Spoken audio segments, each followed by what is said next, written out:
بسم اللہ الحمد للہ والصلاة والسلام علی رسول اللہ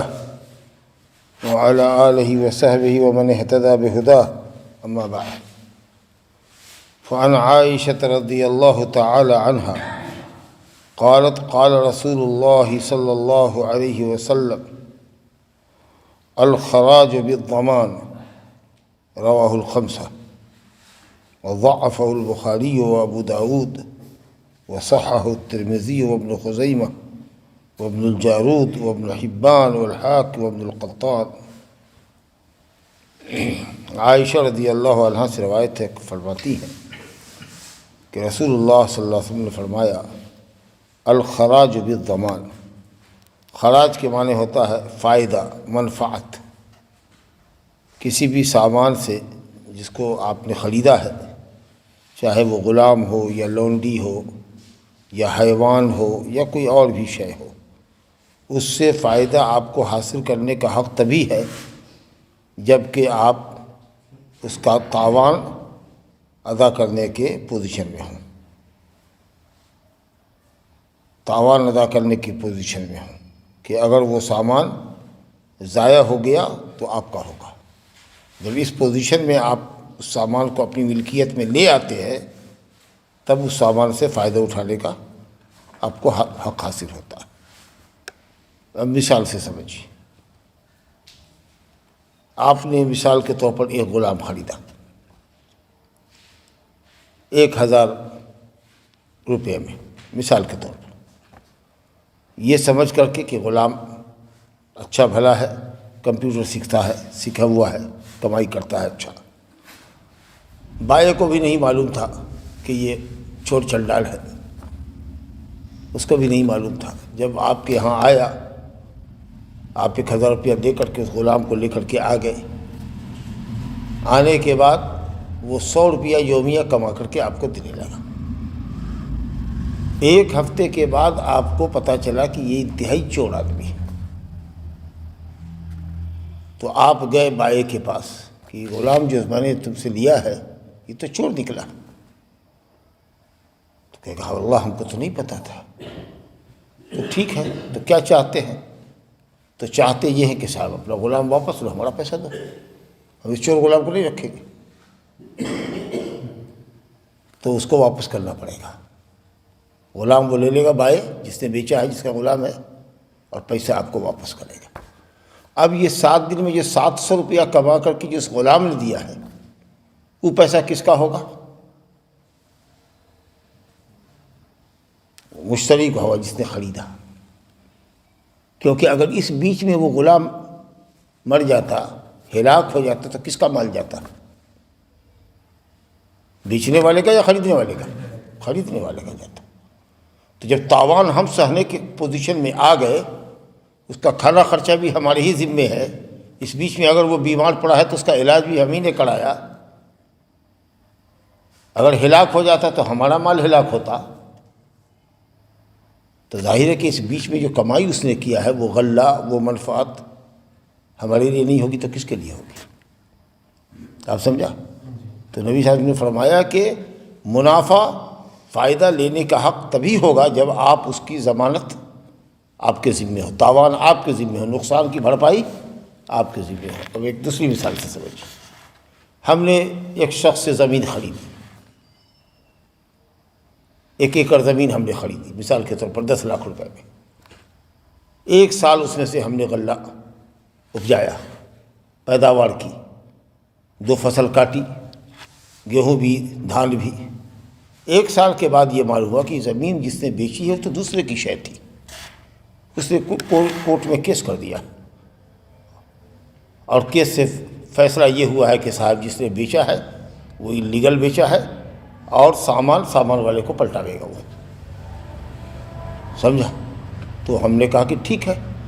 تم سے میں نے خریدا تھا، لاؤ میرا 10 لاکھ روپیہ۔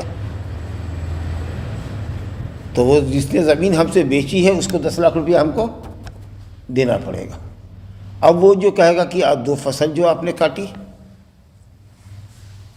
تو ہم کہیں گے وہ اس لیے کاٹی کہ تم سے ہم نے خریدا تھا، تم کو مالک حقیقی سمجھ کے تم کو دیا تھا، زمین ہماری تھی، بویا ہم نے تھا، اگر ہماری فصل کٹ جاتی، اس میں کوئی کاٹنے سے پہلے چور لے کے جاتا تو تمہارا جاتا کہ ہمارا جاتا. لہٰذا وہ جو 1 سال کی پیداوار ہوئی جس سے خریدا اس کی ہوئی، اس کا وہ کوئی تاوان تم کو نہیں دے گا، اس کی کوئی کمی نہیں کرے گا وہ، البتہ اپنا 10 لاکھ روپیہ واپس لے گا. اب سمجھا؟ تو کوئی بھی سامان اگر آپ خرید کے لے کے جاتے ہیں، اب بعد میں اس پر کسی عیب پر مبتلا ہوتے ہیں، تو آپ کو حق ہے کہ اس سامان کو بائے کو آپ توڑ دیجئے، بائے کے پاس لے جا کے پٹک دیجئے، اپنا پیسہ لے لیجئے. اور اس درمیان میں جو کچھ آپ نے اس سامان سے فائدہ اٹھایا ہے وہ سامان آپ کا ہوگا، کیونکہ وہ سامان آپ کی ملکیت میں آ چکا تھا، آپ کی تحویل میں آ گیا تھا. اب اگر وہ ہلاک ہوتا تو تاوان آپ کو سہنا پڑتا، نقصان آپ کو سہنا پڑتا. بیچ میں آپ نے کھانا خرچہ اس کا آپ نے برداشت کیا، اخراجات آپ نے برداشت کیا. تو یہی نبی صلی اللہ علیہ وسلم نے فرمایا الخراج بالضمان، فائدہ لینے کا حق آپ کو تبھی ہوگا جبکہ آپ اس کا نقصان بھی سہنے کے پوزیشن میں ہو جائیے. بہت واضح. اگرچہ بخاری اور ابو داؤد نے اس کو ضعیف کہا ہے، لیکن اور دوسرے علماء نے اس کو صحیح مانا ہے حدیث کو. تو قاعدہ یہی ہے کہ کوئی بھی سامان آپ اس سے فائدہ تبھی اٹھا سکتے ہیں جبکہ وہ آپ کی ملکیت میں آ جائے، آپ کی تحویل میں آ جائے. اور اب جب کوئی گھاٹا ہو یا نقصان ہو، کوئی سامان لے کے آ گئے، اس سے فائدہ تو آپ لے رہے ہیں، لیکن مان لیجئے کہ اگر وہ غلام 1 ہفتے میں کے اندر میں 2 دن 3 دن کے اندر میں اگر وہ مر جاتا، فطری موت اپنی مر جاتا، تو کس کا نقصان ہوتا؟ خریدار کا.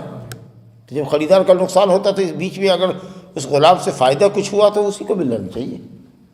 چلیے، بہت اچھی بات، بہت سیدھی سے سادی گفتگو تھی جو آپ نے سمجھی. ایک دوسری حدیث دیکھیے. یہ ہے کسی کو بیع و شراء کے لیے وکیل بنانا، اپنا نائب بنانا، اپنا قائم مقام بنانا. اب ہوشیار آدمی ہیں، ان پر بھروسہ ہے، کہا کہ آپ جا رہے ہیں تو بکرا جا رہے ہیں بکرا کی منڈی میں خریدنے کے لیے، 1 بکرا میرا بھی لیتے آئیے گا ذرا اچھا فرما تندرست دیکھ کر کے. تو 10,000 روپیہ میں نے ان کو دیا. اب ماشاء اللہ یہ ہے ہوشیار آدمی. اب انہوں نے دیکھا کہ صاحب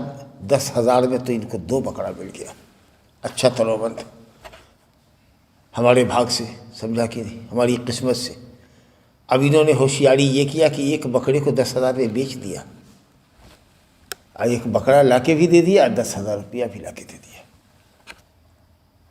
کہا کہ لیے صاحب آپ نے جو 10,000 دیا تھا ماشاءاللہ 1 بکرا بھی آپ کو مل گیا، 10 کا 10 پہ مل گیا.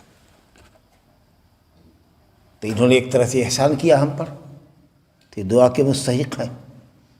سمجھا نا؟ نبی صلی اللہ علیہ وسلم نے ایسے ہی کیا. عروہ بارقی رضی اللہ عنہ کہتے ہیں کہ نبی صلی اللہ علیہ وسلم نے ان کو 1 دینار دیا، 1 سکہ ہوتا تھا سونے کا. کہا یہ سنا لو اور جا کر کے اس سے 1 قربانی کا جانور خرید لو، 1 قربانی کا جانور خرید لو، اور شاطر یا بکری خرید لو، یعنی قربانی کے لیے بکری خریدو، یہ مطلب کہہ لیجیے قربانی کی 1 بکری خرید کے لا دو.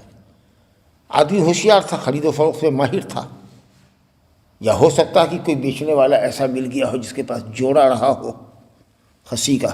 اور جلدی میں رہا ہو اور چاہتا ہو کہ اونے پونے بھی اگر کوئی دام دے دے گا تو بیچ کے چلے جائیں گے. 10-10 ہزار کا دونوں خصی تھا، پھٹکا کے اگر بیچتا الگ الگ کر کے اور کچھ انتظار کرتا مارکیٹ میں تو ہو سکتا ہے کہ اس کو 10-10 ہزار مل جاتا. لیکن اسے کہا نہیں کم کرو. اچھا چلیے دونوں کا 10,000 دے دیجیے. ہو سکتا ہے کوئی ضرورت رہی ہو اس کو جلدی میں. اس نے 10,000 میں ان کو دے دیا وہ خصی. مولانا صاحب کی نیت سے انہوں نے لے لیا. اب پھر انہوں نے کہا کہ انہوں نے مانگا تو 1 ہی بکرا ہے، دیکھتے ہیں کہ 1 بکرا بازار میں بیچ دیتے ہیں. اب اپنی طرف سے یہ دماغ لگا رہے ہیں، تصرف کر رہے ہیں. سمجھا کہ نہیں؟ تو انہوں نے جب 1 بکرے کو بیچا تو کوئی خریدار آپ کے جیسا مل گیا. کہا بھائی کہاں لے کے جا رہے ہو 2 بکرا، 1 بکرا ہم کو دے دو، 10,000 لگے گا. کم نہیں کیجیے گا. نہیں 10,000 لگے گا. اچھا ٹھیک ہے بھائی یہ 1 بکرا ہم کو دے دیجیے، 10,000 لیجیے. ماشاء اللہ 10,000 روپیہ بھی لے کے آ گئے اور 1 بکرا بھی ہمارے لیے کر کے آ گئے. کہتے ہیں عروہ بارقی نے کہ آپ نے 1 دینار دیا تھا 1 قربانی کا بکرا خریدنے کے لیے، انہوں نے 2 بکری خرید لی اور 1 کو 1 دینار میں بیچ دیا، اور 1 بکری اور 1 دینار لا کے نبی صلی اللہ علیہ وسلم کی خدمت میں حاضر کر دیا.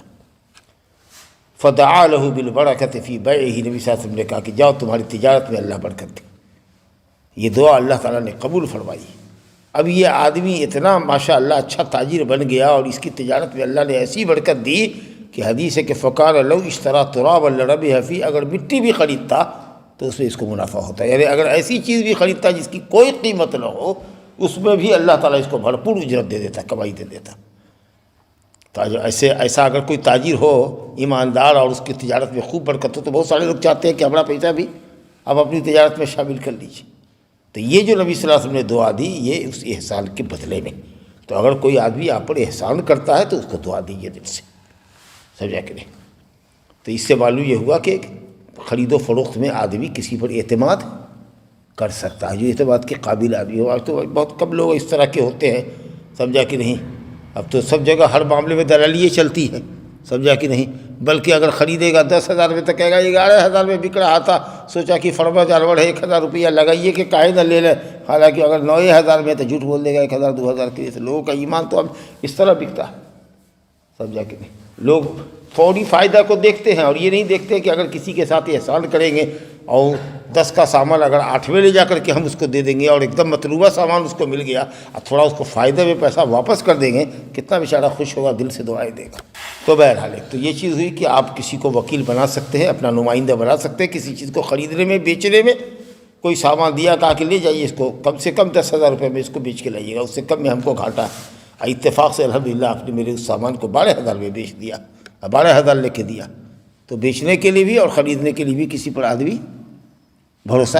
کر سکتا ہے، اس کو وکیل بنا سکتا ہے۔ اور یہ بھی معلوم ہوا کہ جس کو ہم نے ایک ہی جانور لانے کے لیے کہا تھا، اگر وہ 2 جانور اس میں لے لے اور بغیر میرے مشورے کے اگر وہ کچھ خرید و فروخت کر دے، جس کو کہہ لیجئے کہ تھرڈ آدمی بن کر کے وہ بیچے، اس کو علمی اصطلاح میں کہتے ہیں بیع الفضولی، ایک آدمی جس کو ادھیکار اختیار نہیں ہو بیچنے کا لیکن وہ اپنے مطلب سے اس کو بیچ دے، ایسا کام کر دے جس میں اس کے موکل کا فائدہ ہے۔ وکیل موکل پوچھتے ہیں نا، اس کے وکیل نے بیچ دیا اور اس سے موکل کا فائدہ ہے، تو ایسا کرنے میں بھی کوئی حرج نہیں ہے۔ کبھی کبھی مثال کے طور پر چلیے آپ کے یہاں میرا 5,000 روپیہ ہے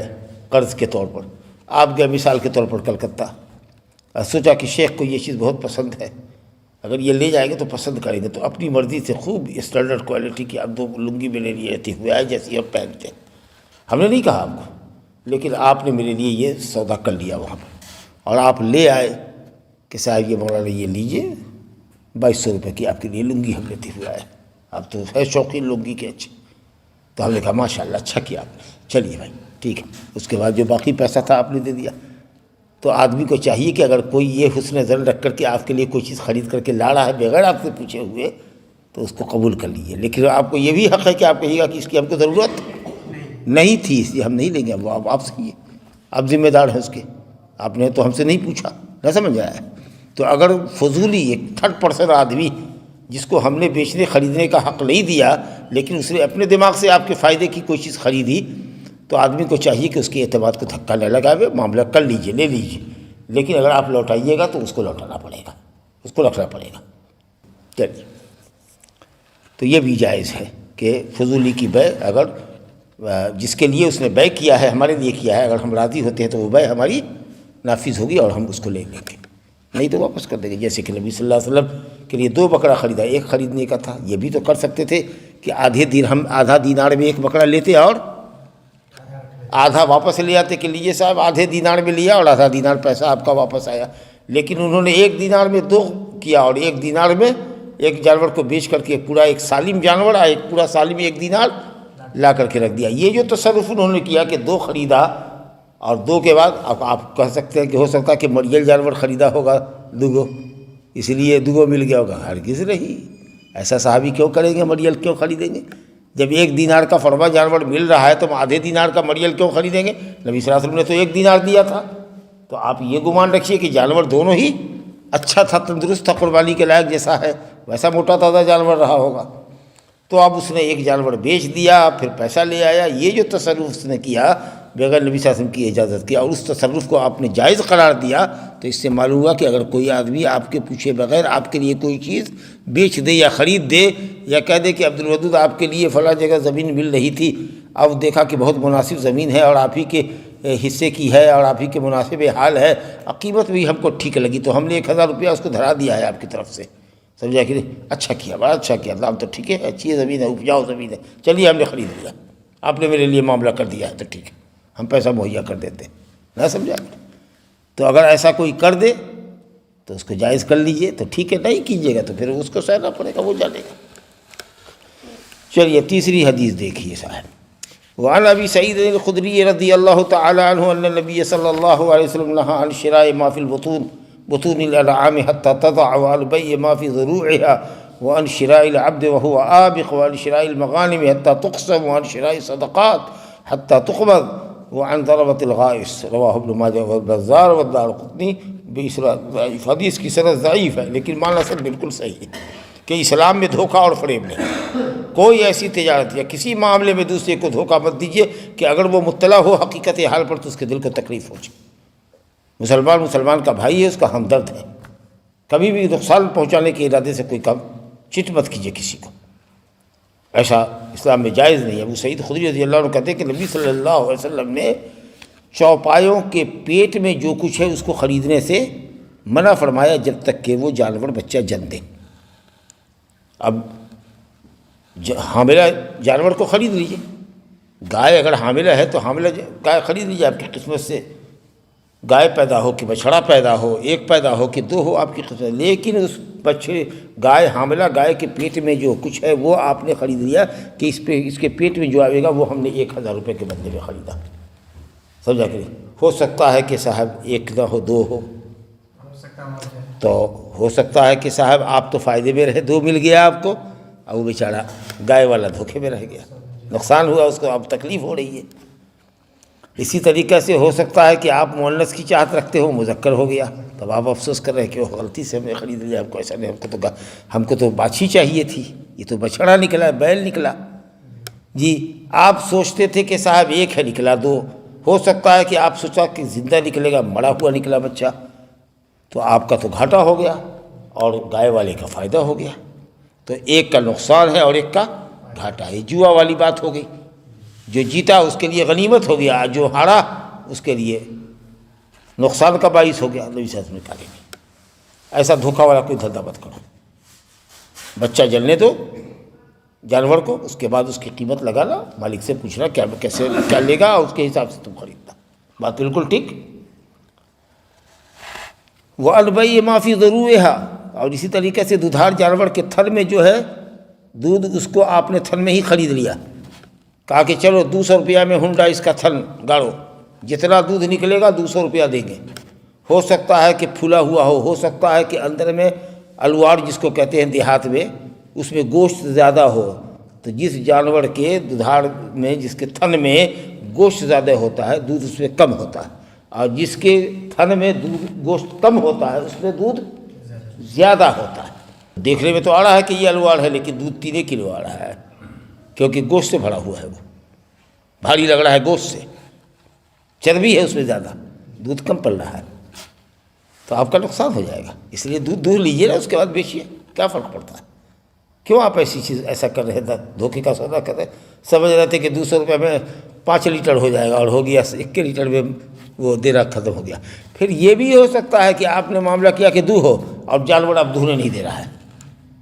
لتھاڑ مار رہا ہے، اب کتنوں باندھ چھاند کر رہے ہیں اور وہ دودھ دینے کو تیار نہیں،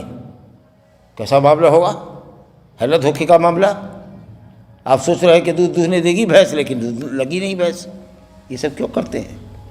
وعن شراء العبد وهو عابق، آپ کسی کا غلام خرید رہے یا کوئی اپنا غلام بیچ رہا ہے، ذرا حالے کہ غلام بھاگا ہوا ہے، اب ہم سمجھا کہ غلام ہمارا بھاگا ہوا ہے، 10,000 کا تھا، 5,000 میں دے تو غلام بھاگا ہوا ہے، تو اگر بھاگا ہوا غلام جو 10,000 کا تھا 5,000 میں بیچ دیا، اتفاق سے 2-3 دن کے بعد بوڑھا کر کے کہیں سے آ گیا، تب تو واہ واہی ہو گئی آپ کی، اور اگر نہیں آیا تب کا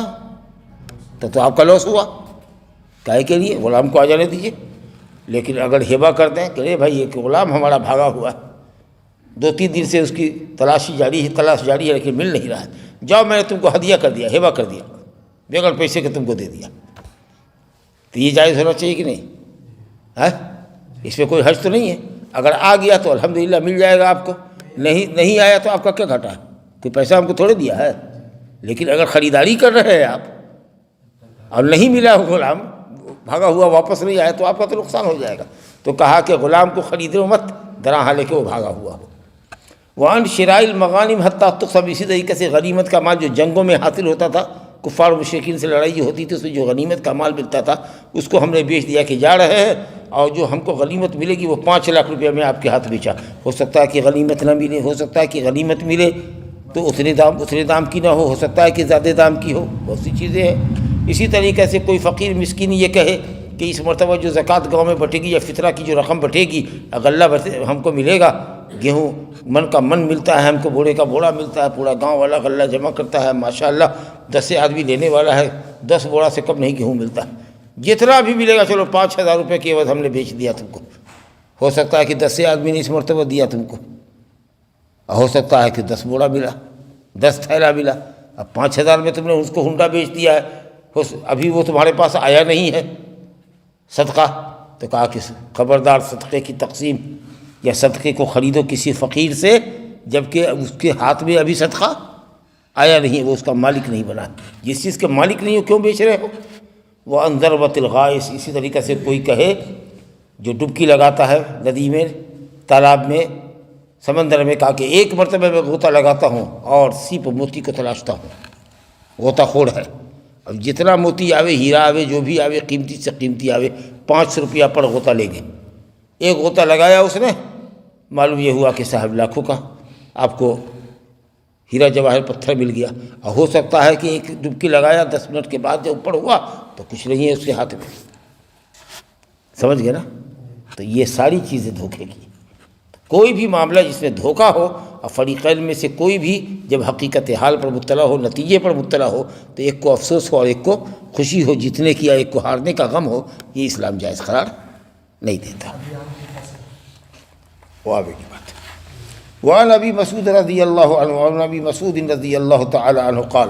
قال رسول اللہ صلی اللہ علیہ وسلم لا تشتروا السمك في الماء فإنه غرر، رواه احمد، واشار الى ان الصواب وقفه۔ ابو مسعود رضی اللہ تعالی عنہ سے روایت ہے، رسول اللہ صلی اللہ علیہ وسلم نے فرمایا مچھلی نہ خریدو پانی میں، کیونکہ یہ دھوکہ ہے، بڑا تالاب ہے، سمجھا کہ نہیں؟ آپ مچھلی والے سے مچھلی خرید رہے، ایک مرتبہ جال ڈالو، جو آئے گا 10,000 روپیہ دے گا، ہو سکتا ہے کہ اس سے زیادہ کا مال آئے، ہو سکتا ہے کہ نہ آئے، جس طرف سوچ کے جال مارا تھا اندر اندر پانی میں مچھلی نکل گئی دوسرے سائڈ، ایک کو وہ نہیں آیا کچھ نہیں، سوائے 2-4 پٹھیا مچھلی کی، چھوٹی چھوٹی مچھلی کے کچھ نہ آیا، تو اندر اندر ہے، دیکھ تو نہیں رہے آپ، دھوکہ ہے۔ تو پانی میں لوگ کہتے ہیں نا کہ پانی میں مچھلی 9 ٹکڑا بکھرا حصہ بانٹ رہے ہو، پہلے پہ شکار کر لو، اس کے بعد بانٹو گے، تو آپ خرید رہے ہیں پانی کی مچھلی، سمجھا کہ ہو سکتا ہے کہ وہ ادھر سے ادھر چلی جائے، ندی اور تالاب لگا ہوا ہے، ہو سکتا ہے کہ تالاب سے ندی میں بہہ جائے، مچھلی نکل جائے۔ لیکن بعض اہل علم نے کہا کہ اگر دھوکے کا سودا نہ ہو، مثال کے طور پر ایک دھوڑ زمین کے اندر میں 10 ہاتھ کے گڑھے میں پانی ہے، 10 ہاتھ کے گڑھے میں پانی ہے، اب پانی بھر گھٹنا ہے یا بھر کمر کے برابر ہے، اب پانی بالکل صاف شفاف ہے، اور اس کے اندر تیرتی ہوئی مچھلیاں آپ کو نظر آ رہی ہیں، آپ دیکھ رہے ہیں کہ مچھلی کی کیا پوزیشن ہے، تو آپ نے اس گڑھے والے سے کہا بھائی ایسا کرو کہ چلو ہنڈا ہنڈی 10,000 روپیہ لے لو، اس گڑھے کی جو ساری مچھلی ہے وہ ہم کو نکال کر کے دے دو، اور آپ کو لگ رہا ہے کہ ہم سب کچھ دیکھ رہے ہیں اس کے اندر، تو الحمدللہ علماء نے کہا کہ یہ جائز ہے۔ لیکن جہاں دھوکہ ہو کہ کتنے پانی میں، اتھا پانی میں مچھلی ہے، مچھلی دیکھ نہیں رہے ہیں، تو ایسی صورت میں دھوکے کا سودا ہوگا، وہ آپ نہیں کر سکتے۔ حدیث ابو مسعود رضی اللہ عنہ سے موقوف ہے، صحابی کا قول ہے گویا کہ، بہرحال لیکن ہے دھوکے کا سودا، کوئی بھی چیز اسلام میں دھوکے کی جائز ہے۔ وعن ابن عباس رضی اللہ عنہما قال نہى رسول اللہ صلی اللہ علیہ وسلم ان تباع ثمرة حتى تطعم ولا يباع صوف على ظهر ولا يباع صوف على ظهر ولا لبن في زرع، رواه الترمذی طبرانی فی الاوسط الی آخره۔ کہتے ابن عباس رضی اللہ عنہما کہتے ہیں کہ رسول اللہ صلی اللہ علیہ وسلم نے منع فرمایا پھل کی بیع کرنے سے جب تک کہ وہ کھانے کے لائق نہ ہو جائے۔ آم کا پھل ہو یا لیچی ہو یا کھجور ہو یا انگور ہو، جب تک وہ کھانے کے لائق نہ ہو جائے، یعنی جب تک کہ وہ پکنے نہ لگے اور کھانے کے لائق نہ ہو جائے، اس وقت تک پھل کی بیع جائز نہیں ہے۔ اب اسی سے آپ سمجھیے کہ ہم لوگوں کا جو طریقہ ہے دیہاتوں میں کہ ابھی آم کے اندر جو ہے وہ پھول ہی آیا ہے یا پھل بہت چھوٹا ہے، سمجھا کہ چٹنی بنانے کے لائق ہے، اور اس کی بے کر رہے ہیں آپ، ابھی بے کر رہے ہیں، 3 مہینہ 4 مہینہ 3 مہینہ رہے گا وہ پیڑ کے اوپر، اور زمین کی طاقت اور پیڑ کی قوت سے وہ پھل چھوٹے سے بڑا ہوگا، اور پھر نہ جانے توڑنے کے وقت تک کتنی آندھیاں آئیں گی، کتنے اولے گریں گے، اور پھل خراب ہو جائے گا، تو یا تو واہ واہی ہوگی خریدار کی، یا نہیں تو پھر وہ سر پکڑ کے بیٹھ جائے گا، رونے لگے گا کہ اس کو لاکھوں کا چوڑا لگا، اور آپ سمجھتے ہیں کہ ہم نے صاحب پھول میں بیچ دیا اس کو، اور ہم گھر میں اپنا روپیہ گھسا لیا، فائدے میں رہے۔ بالکل حرام ہے اس طرح کی تجارت۔ پکڑے دیجیے پھل کو، جب وہ پکے گرنے لگے اکا دکا، کھانے کے لائق ہو جائے، تب ہی اس کی بے کیجیے۔ تو کہا کہ پھل کی بے جائز نہیں ہے جب تک کہ وہ کھانے کے لائق نہ ہو جائے۔ اسی طریقہ سے جانور کی پیٹھ پر اون کا بیچنا جائز نہیں ہے۔ جانور کی پیٹھ پر اون کا، بھیڑ کے اوپر جو ہوتی ہے اس کو اون، اس کو کاٹا جاتا ہے، قینچی سے اس کو پورا کاٹا جاتا ہے، پھر اس کا دھاگا بنتا ہے، پھر اونی کپڑے تیار ہوتے ہیں، سمجھا کہ نہیں؟ تو کہا کہ نہیں، کیونکہ ہو سکتا ہے کہ اس میں اختلاف ہو، بائیں چاہے گا کہ 1 انچی چمڑے سے اٹھا کر کے کاٹو، اب وہ چاہے گا کہ اس کو جڑ بھرا کر کے کاٹے، بلکہ بلیڈ سے ہم موڑ لیں، اس کی ایک دم جڑ سے پورا زیادہ لمبا اون آئے ہمارے پاس، اختلاف ہو جائے گا۔ خاص کے آج خرید آ کہ ہم 3 دن کے بعد آ کر کے اس کو کاٹیں گے، اور ہو سکتا ہے کہ اس 3 دن کے اندر میں وہ اون نیچے سے نکل کے اور بڑا ہو گیا، تو بھیڑ والا کہے گا کہ اتنا فاضل ہوا ہے 3 دن کے اندر میں، آپ اتنا اوپر سے کاٹیے، وہ کہے گا نہیں ہم جڑ سے کاٹیں گے۔ تو بھئی کاٹ کے لاؤ نا، کاٹ کے لاؤ، کلو کے حساب سے جیسے بیچتے ہو بیچو۔ لیکن بعض اہل علم نے کہا کہ اگر اسی وقت کاٹ لے، اور معاشرے میں ان کی یہاں طریقہ رائج ہو کہ جڑ سے کاٹا جاتا ہے یا آدھا انچی اوپر سے کاٹا جاتا ہے، اگر یہ چیز لوگوں میں معلوم ہے، اس عادت کے مطابق بکری ہو رہی ہے، اور اسی وقت وہ کاٹے گا، اور جو طریقہ کاٹنے کا ہے اتنا چھوڑ کے ہی کاٹا جائے گا، اگر یہ سب طور طریقہ پہلے سے بنا ہوا ہے، تو ان کے اوپر، بھیڑ کے پیٹھ کے اوپر بھی ان کو خریدنے میں کوئی حرج نہیں۔ اور وہی جو حدیث پڑھا آپ نے پہلے، ولا لبن فی زرع، اور تھن کے اندر دودھ کی بے مت کرو جب تک اس کو دودھ ڈالو۔ کہتے ہیں کہ یہ حدیث اکرمہ سے مرسل ہے، یعنی اکرمہ نے ڈائریکٹ روایت کیا ہے نبی صلی اللہ علیہ وسلم سے، اس لیے مرسل روایت ہو گئی۔ اور بعض اہل علم نے کہا ہے کہ یہ حدیث ابن عباس سے بھی موقوفاً آئی ہے قوی سند سے، اور بیہقی رحمۃ اللہ علیہ نے کہا کہ یہ موقوف ہے، ابن عباس کا قول ہے۔ بہرحال چونکہ یہ دھوکے کی چیز ہے، اس لیے بے غرر، دھوکے کی بے سے نبی صلی اللہ علیہ وسلم نے منع فرمایا ہے، اس کے اندر یہ داخل ہے۔ چلیے ایک آدھ حدیث اور ہے، وعن ابی ہریرہ رضی اللہ تعالی عنہ ان النبی صلی اللہ علیہ وسلم نہى عن بیع المضامین والملاقی، رواہ البزار وفی اسنادہ ضعف۔ اس کے اندر بھی کمزوری ہے، لیکن ایک دم موضوع کے معنی ٹھیک ہے۔ ابو ہریرہ رضی اللہ عنہ کہتے ہیں کہ نبی صلی اللہ علیہ وسلم نے منع فرمایا جانور کے حمل کو خریدنے سے۔ کوئی بھی جانور، اونٹنی ہو، گائے ہو، بھینس ہو، بکری ہو، یا کوئی دوسرا جانور ہو، اس کے پیٹ میں بچہ ہے، اس حمل میں، جنین کو جو حمل میں بچہ ہے، اس بچے کو خریدنے سے منع کیا جب تک کہ وہ بچہ باہر نہ آ جائے، جو آپ نے پہلے پڑھا۔ اور فرمایا والملاقی، اور جانور مذکر کے کا جو نطفہ ہے، جیسے سانڈ ہے جس کو استعمال کرتے ہیں گائے کو حملہ بنانے کے لیے، یا بھینس کے لیے اس کا بھینسا ہے، تو اس پر اگر کوئی کہے کہ 1 مرتبہ اگر یہ چڑھے گا اور اپنا پانی اس کے رحم میں ٹپکائے گا تو تم سے 500 روپیہ لے گے، سمجھا کہ جب حمل کی بے جائز نہیں ہے تو کیسے معلوم ہوا کہ وہ حمل ٹھہرے گا اس کو کہ نہیں ٹھہرے گا؟ اور مذکر حیوان نے، جس نے جفتی کی ہے، اس نے نطفہ ڈالا بھی ہے کہ نہیں ڈالا ہے؟ اس نے کہا کہ نہیں، یہ سب دھوکہ ہے، ایسا کرنا جائز نہیں۔ تو حمل کی بے سے اور مذکر جانور کے نطفے کو بیچنے سے، پال کھلانے سے جانور کو، مؤنث کو، اس کی بے کرنے سے نبی صلی اللہ علیہ وسلم نے منع فرمایا۔ اور آخری حدیث اس باب کی ہے، وعن ابی ہریرہ رضی اللہ تعالی عنہ قال قال رسول اللہ صلی اللہ علیہ وسلم من اقال مسلما بیعتہ اقال اللہ عثرتہ، رواہ ابو داؤد وابن ماجہ وصححہ ابن حبان والحاکم۔ بہت اچھی حدیث ہے۔ کہتے ہیں ابو ہریرہ رضی اللہ عنہ فرماتے ہیں کہ نبی صلی اللہ علیہ وسلم نے فرمایا جس نے کسی مسلمان کی بے کو فسخ کر دیا، جس نے کسی مسلمان کی بے کو فسخ کر دیا، قبول کر لیا۔ مثال کے طور پر ہم نے آپ سے کوئی سامان خریدا، مثلا یہ کتاب ہم آپ سے 100 روپے میں خرید کے لے کے چلے گئے، پھر ہم کو ندامت ہوئی کہ یہ کتاب ہم کو نہیں خریدنی چاہیے، کسی وجہ سے ہم کو ندامت ہوئی، یا احساس ہوا کہ یہ پیسہ تو ہم کو کسی کو دینا تھا، اس کا قرض تھا، یہ ہم نے کیا کر لیا، سودا تو ہم کو کرنا نہیں چاہیے تھا۔ ہم آئے فوراً دوڑے اور آپ سے کہا کہ میں نادم ہوں اپنی اس بے پر، میں ابھی آپ سے کتاب لے کر کے گیا تھا، ایسا کیجئے کہ آپ اس کو رکھ لیجئے، مجھ کو پیسے کی سخت ضرورت ہے، میرا پیسہ واپس کر دیجیے۔ بے ہو گئی ہے مکمل، کوئی اس میں عیب بھی نہیں ہے، لیکن وہ آیا ہے کہ آپ سے یہ لے کے گئے تھے، ارے بیچ دیا تو اب نہیں واپس کریں گے، بکا ہوا سامان واپس نہیں ہو رہا ہے، نہیں ہوتا ہے، اب یہ سب آئیں بائیں شائیں آپ بول رہے ہیں۔ پیسہ ہے، سامان آپ کا واپس لا رہا ہے، دوسرا خریدار آ جائے گا، ہو سکتا ہے کہ اس سے زیادہ بڑھ کر کے آپ کو دام دے دے، ہو سکتا ہے کہ اس کو پیسے کی سخت ضرورت ہو کسی چیز کی۔ تو نبی صاحب فرماتے ہیں کہ بے مکمل ہونے کے بعد لین دین ہو چکا ہے، پیسہ دے چکے، سامان آپ لے چکے، اب پھر آپ کو احساس ندامت ہوا کہ ہم کو یہ بے نہیں کرنی چاہیے تھی، تو وہ آیا، یا ہو سکتا ہے کہ آپ ہی ہے بیچنے والے اور کل کسی نے آپ کو دے دیا تھا 50 روپیہ ایڈوانس میں اس کتاب کا، اور آج یاد نہیں رکھا آپ کو، اور کوئی دوسرا خریدار آیا اور آپ نے اس کو 100 روپے کے عوض میں آپ بیچ دیا۔ اب وہ جو شخص آیا کہ بھئی اس کتاب کی قیمت تو ہم نے پہلے دے دیا، ارے غلطی ہو گئی یار، بھول گئے، ہم نے تو اس کو بیچ دیا، یاد ہی نہیں رہا، کہا نہیں ہم کو تو کتاب چاہیے۔ اب وہ خود دکاندار دوڑا ہوا خریدار کے پاس آیا، کہا معاف کیجیے گا، ایسا دھوکہ ہو گیا ہم سے، آپ وہ پیسہ اپنا لے لیجیے اور کتاب ہم کو واپس کر دیجیے تاکہ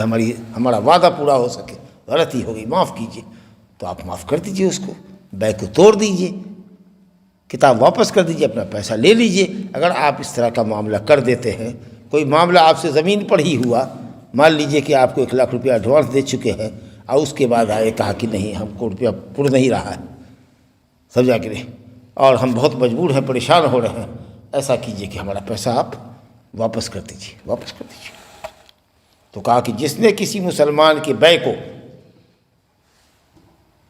توڑ دیا، یعنی اس کے کہنے پر اس کی خواہش کے مطابق پیسہ اس کا واپس کر دیا یا سامان اپنا واپس لے لیا، اقال اللہ اسرتہ یوم القیامہ، تو اللہ اس کے عمل کے حساب سے اس کو بدلہ دے گا کہ قیامت کے دن اس کی گناہوں کو بھی، اس کی غلطیوں کو بھی اللہ تعالیٰ معاف کر دے گا، سمجھ لیں گے۔ لیکن دام اتنا ہی لیجیے، اچھا ہے۔